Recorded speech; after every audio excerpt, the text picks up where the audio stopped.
Girls, questions for Dr. Templeman? That was a very good explanation. Yeah, very good. So one of my, not to say sodium benzoate is not the answer, and because I'm not a formulator, I have no clue, but I've had some experience with nano silver, and it has its own set of benefits, and I didn't know if nano silver might be something that could be used as a preservative. Well, I do not have my PhD on with me, and by training, I'm certainly not a scientist. But I will say that when we have looked at the idea of nano-sized silver, that the what are called the royal metals, silver, gold, all of those things at the nanoscale are very, very potent antibiotics, extremely potent. And they're not simply antibiotics, they're antimicrobics. So they will look after fungal and other things as well. The use of silver is relatively safe as long as you don't mind having a gray complexion at the extreme. And can it be used as a spray? Can it be used topically? Can it be used anywhere? The truth is that if you get any of these royal metals at in contact with the area where you have your problem, and I used them a lot when I was dealing with diabetic ulcers and stasis ulcers, because they topically go right down there and sterilize that area. And it's difficult to get them delivered everywhere in the body with the bloodstream without exposing places in the body that need to be unclean. I don't know whether you can believe this or not, but you can, in Thailand, where people do not wipe their bums with paper after defecating, they use water. They end up with all kinds of complications regarding the anus that we don't have over here, because that part of the body is not meant to be scrupulously clean, and it's designed by nature to do that. And as you can imagine, internally, taking something which is systemically going to be antibiotic, that may not be an ideal situation. And so I use and endorse the use of silver, but Dr. Holford has told me in the past that when you put it in a nano preparation, it changes the characteristics of the relationship between other elements which may be in them, especially things which may be live. Does that make sense? It does, and I think it goes back to the application and the amount that you use, right? It is, absolutely. So it was just a thought. It was a question that I had, and it was just a thought. The other question, and I think Pat has had this question too, is the use of stevia. Not that stevia is bad, but it can be an allergen for many people. Yes, and that's the case. General statistics would say this: give anybody anything which has an intended effect. In other words, you're going to be taking a product which is intended to give you energy. 5% of the people who take it will have what's called a paradoxical reaction. So they will take it and it will put them to sleep. And if you're familiar with the bell curve, the outer edges, the 2.5% on either side of a bell curve, are considered to be outliers. And they exist in every bell curve. And the truth is, you can bell anything, results, products, whatever, responses. And you will always have people who are going to have problems. With Zango, for example, which was a wonderful product, it had mangosteen in it. And the master distributor for that company, which was a multi-billion-dollar company when it went under, he couldn't drink it without a straw. If he put it in his mouth, he had an adverse reaction, and he had an allergic reaction that was really very strong. So he was able to drink it, but he had to bypass his mouth to do it. So we're always going to have people who will not react ideally to any ingredient. And it becomes a question of how great a problem is this in the real world.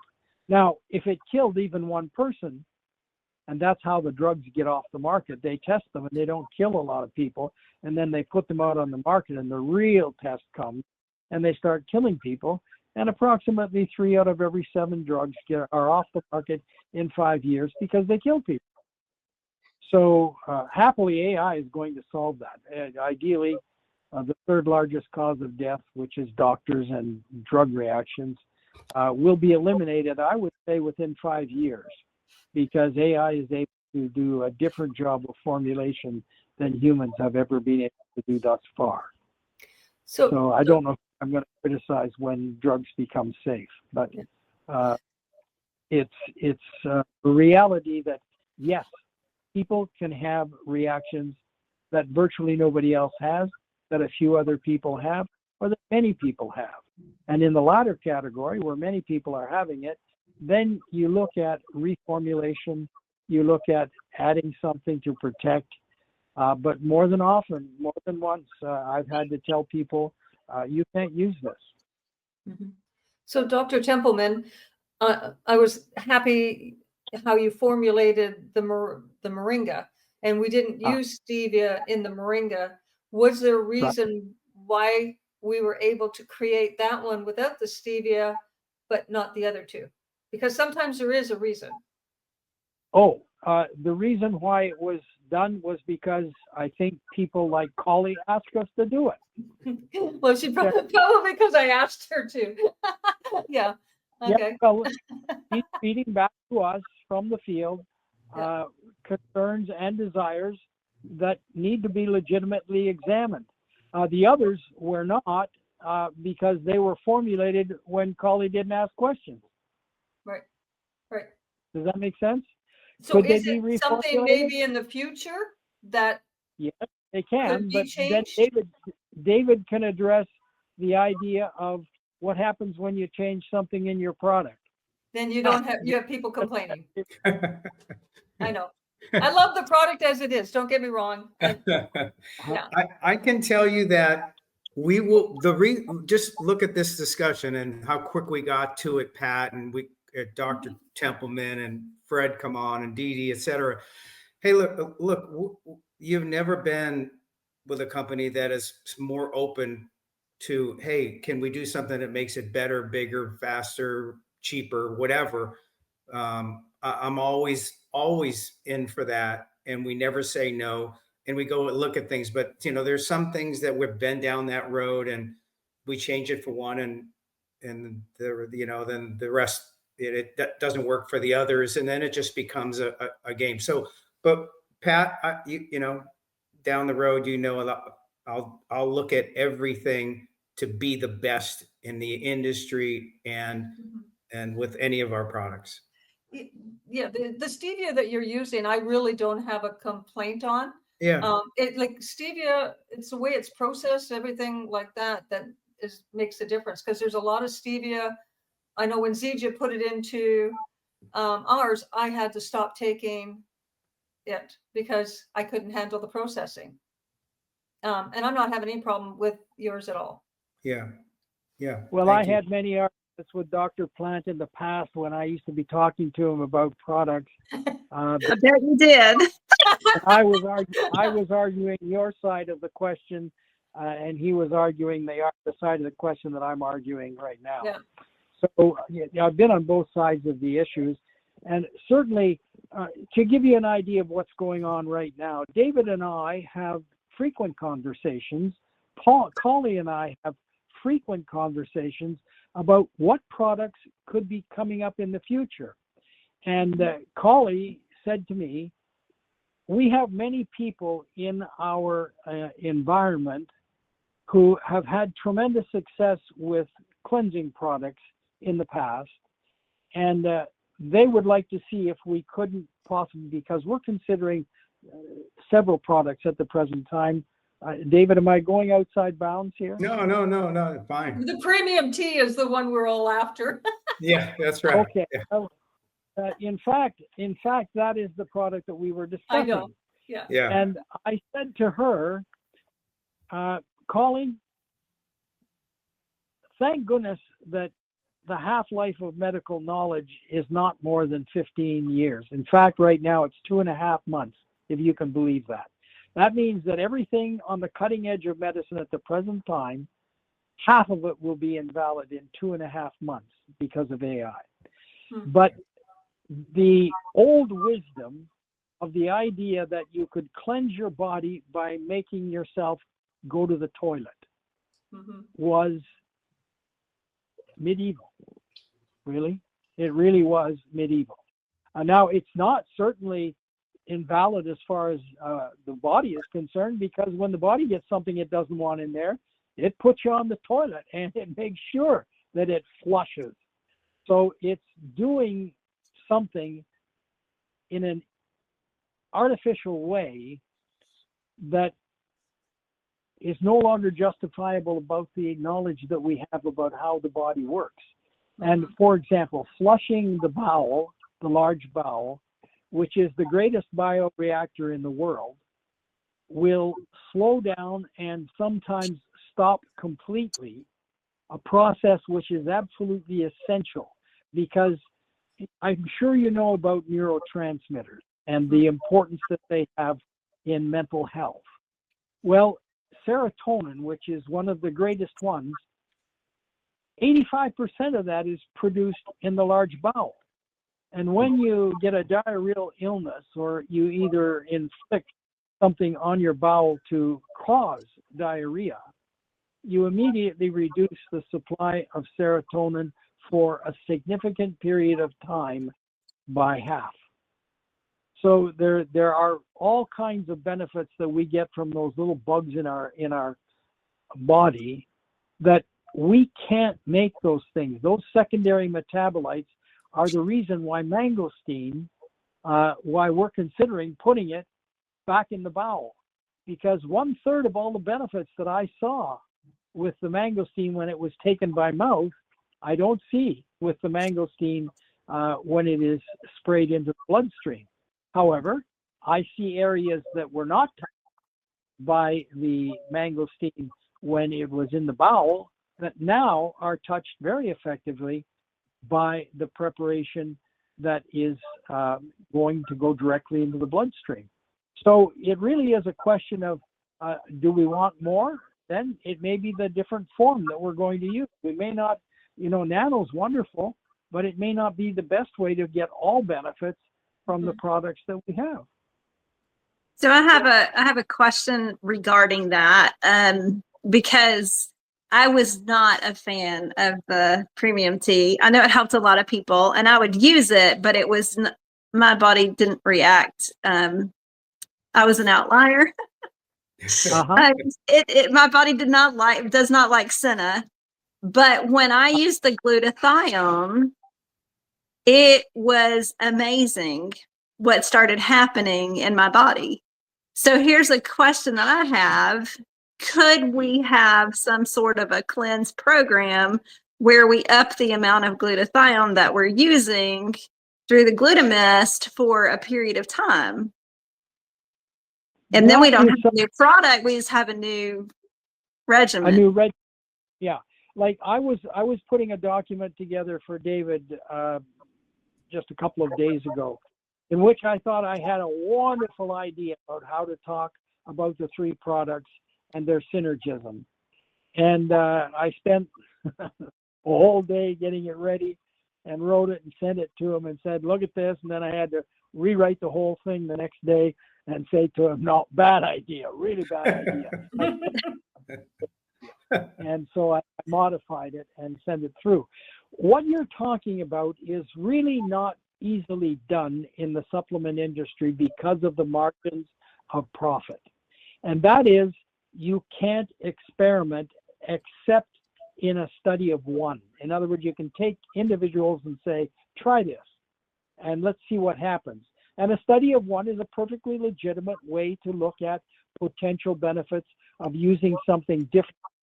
But we cannot, as a, I'm talking now as if I still work for the company, and I don't, but if I were in the company, we can't afford to pass out. We have people in Colombia right now who are desperate to get their hands on the mangosteen in the spray form. They're desperate. And Colombia was a great market for mangosteen in the past. And I have a doctor down there with a whole clinic of oncologists who was using it tremendously, and they could use it there, whereas we can't here because that's an inferred claim. And he would love to have this thing, but we cannot afford to send him enough stuff to do a 12-week study with 50 people. We can't do that. It isn't possible. So we can certainly initiate at any level. Any individual has the First Amendment right, if you want to think of it that way, to do what they want to do with themselves. And if they find, as you did, here's some benefit, then the next thing you do from a study of one is go to a study of two and extend that and see how common that beneficial effect would be across a wider number of people. And that is the way that people in the supplement industry find different ways to use things. So absolutely, you could do it. And you could talk about it with David or people who own the product and who may make it possible to do, but we certainly can't do broad scale stuff. We did, David, how many people did we do in that one study? We did 20? Yeah. What was it? It was, we were checking on potency. And so we were giving people different doses. Yeah, I forget on that one. But it cost a lot of money. Yeah. It did. Only 20 people. And when I got the data back for it, because of the low numbers, there was no statistical significance. And so all I could do was sort of have a hunch. I could not really talk about a result. But absolutely, experiment with the products. Put them together. They're not going to kill you. They're all going to help you. But I will say this about glutathione. It cannot be supplied through the gut. Not the precursors, not the glutathione itself. It will never make it to the cells, which is why we piggybacked the idea of a nano preparation on the fact that Joe Rogan and smart, rich people who can afford to go to a clinic where they mainline the stuff with an IV, were able to come and say, hey, it works, it works, it works. And enough of them said, it works, that other people started putting them in their clinics for IV infusion. And then David and I, my son, who's a professor at the university, he and I went through it, and we scoured the literature, and we came up with the fact that there is absolutely no proof whatsoever in all of the science, as deep as it goes, that putting glutathione in blood will get it inside a cell. And yet, the only effect of glutathione is really intracellular, and the fact that people were getting it simply means that science has not caught up with experimentation and supplements. And there are so many instances of science being, left in the dust when it comes to personal experience. Mm-hmm. Cool. Dory, do you have any questions at all? Sorry, I'm That's okay. I'm always multitasking. Well, I can a couple thoughts. So, Dr. Templeman, I'm a registered nurse, so hearing you talk, it makes me miss the hospital. So you remind me of a cardiologist who I actually used to hate when I first met him, and he became like my best friend because he was so educational. Anyway, he was gruff. You're not gruff, but he was gruff. But what I'm saying, the part of you that reminds me of him was that he was such an educator. He'd be like, Dory, get in this room. And you know, he'd draw everything out for us on a whiteboard, and we just became so knowledgeable because of him. And I feel like we became cardiac experts. You know what I mean? He just taught us everything he I knew. do. He was great. So, I, this kind of conversation for me, I'm going to tell you, it feeds me. I can't explain it how much it feeds me, because this is my home. Medicine is my home, right? So Uh-huh. it excites me so much more to hear it. I need to learn more about Or you mangosteen can too. call me, you can call me directly and ask scientific questions. If I don't know the answer, I'll go and find it. I will do it. I'll just let you know. Or Because the thing if the thing that's is telling you, is well, for sorry, me with I was just going to say, for me with growing network marketing, I feel like the way that I have grown it is because I've been an educator. I've gotten online and I've tried to educate people on certain things. Not that I am all knowing, because I tell people I don't. There's so much I don't know. But if I can find out more about why something does what it does, then I can educate on it. And I feel like people trust me on that. And I want to be trustworthy on that. I don't want to be promoting, something hokey. So correct. Yep. Well, I can echo those sentiments. That is why I was in the industry. Is yeah. largely I wanted to bring some science. At the time that I came on in the 90s, there wasn't a lot of science around, and the internet was just beginning to come. Now, the possibility of self-education is so much larger than it ever was before. There was a time, right now, I pay for 3 AIs, and I have fun with them because I get an answer from one of them, then I submit it to the second one to critique, and then I put it to the third one to critique. And it's fascinating, the refining of and the precision that can come from having different points of view, even from AIs. It So really I is. love doing what you're doing, but it begins usually with a warm hand and a calm voice. And I'm willing to help with the people that you want to educate. Bring me on and talk with them, and we can do it anytime, pretty much. If I can learn a little bit more I mean, I know a lot about moringa because that's my background. We all came from a moringa company. So we do know a lot about moringa. Glutathione, not as much. I mean, Dee Dee knows more about that than I do, but mangosteen, I'm really foreign on. I really don't. But hearing you talk about it, well, let me just tell you this, and this is what made me so passionate with our moringa company. My son has severe asthma, and I mean severe. Okay. He starts coughing. This is every year since he was 18 months old. He starts an asthmatic cough around August, September, just when the weather tweaks a little bit. He is cold weather induced asthmatic. And he's Uh-huh. 13 years old now. I'm going to tell you something, Dr. Templeman, and I've shared this even on social media. And I don't normally do this because I'm not a believer in this problem's going to solve everything. I hate when people do that. I can't stand it. Like, Right. oh, you got a fever? Drink this. You know what I mean? You got an ingrown toenail? Put this on it. I'm not that person. I am still a nurse. You know what I'm saying? So Right. I do. yeah, but I will tell you something. Nothing has worked on Ryan. One year we had him to a pulmonologist. This was only 3 years ago. We lived at that pulmonologist for literally a year and nothing worked. He laughs when I give him inhalers because we've got him on the max adult dose of steroid combo, Uh, inhalers. yeah. It doesn't touch him. But I'm going to tell you something. He had the worst cough ever again, and the school's giving me grief because he's missed so much school. I'm going to tell you something. I did those 3 misters on him. And I feel like a fruitcake even saying this because again, I'm not one of those believers like, take this and you'll be cured of everything. I'm not that person. An hour later, he was fever free. Okay, fever free. By the next day, he had stopped coughing. His cough has not come back.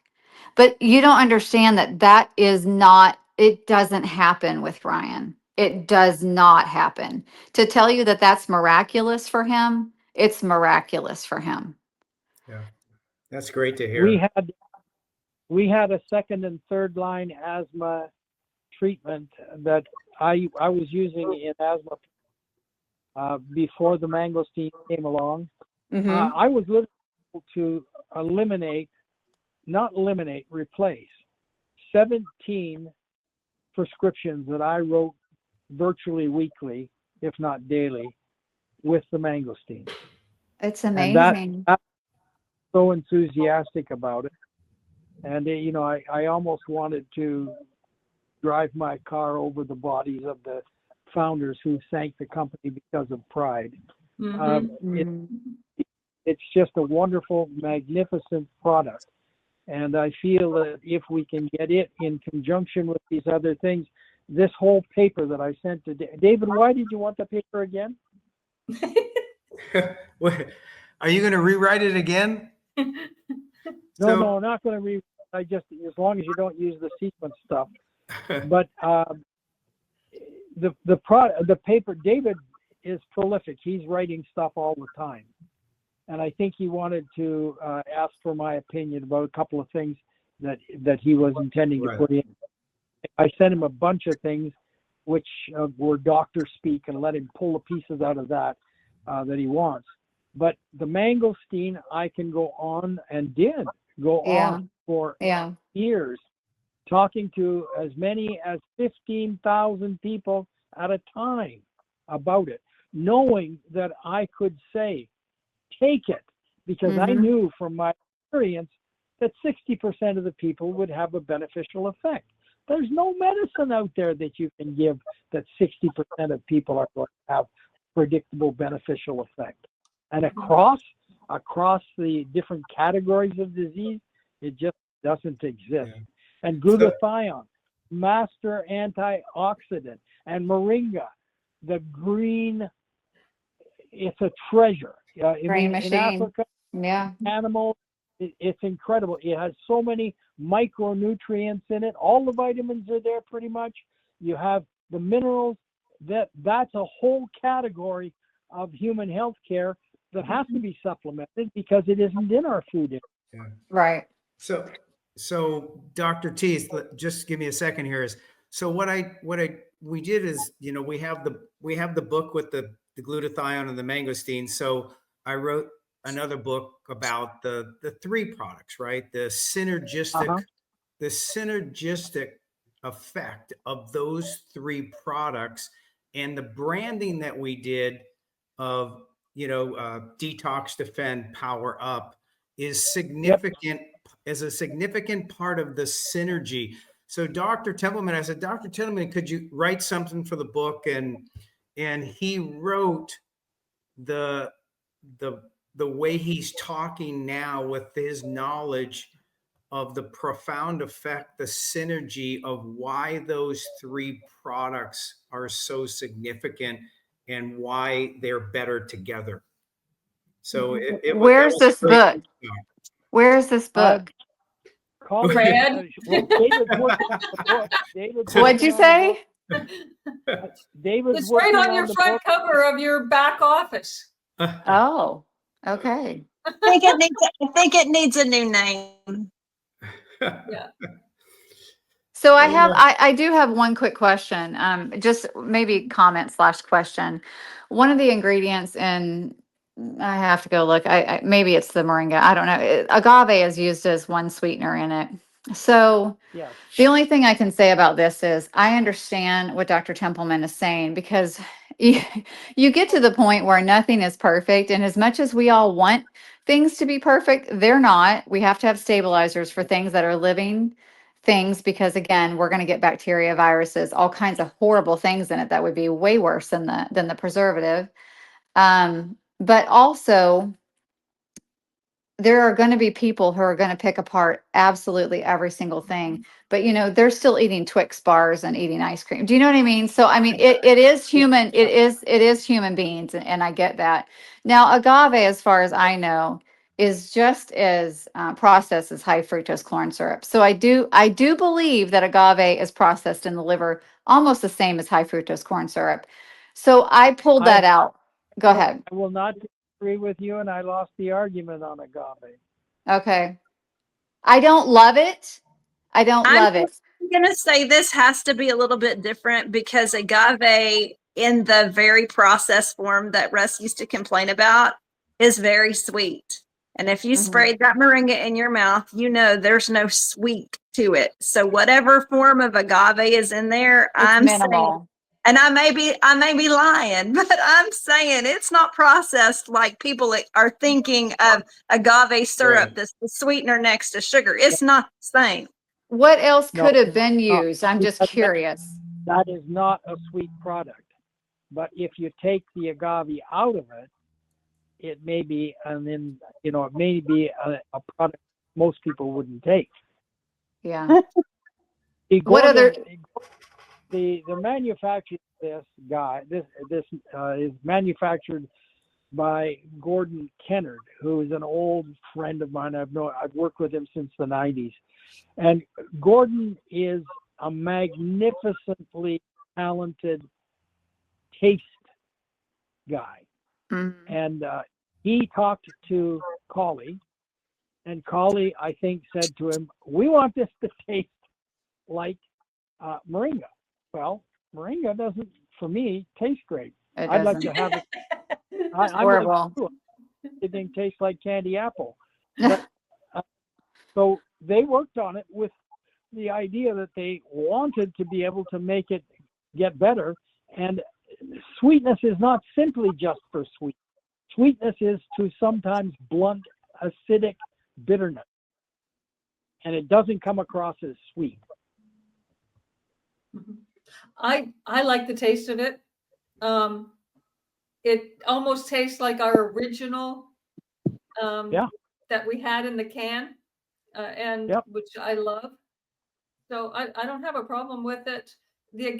Well, that's what Collie. That's what Collie wants, and Collie throws a lot of weight around. Okay.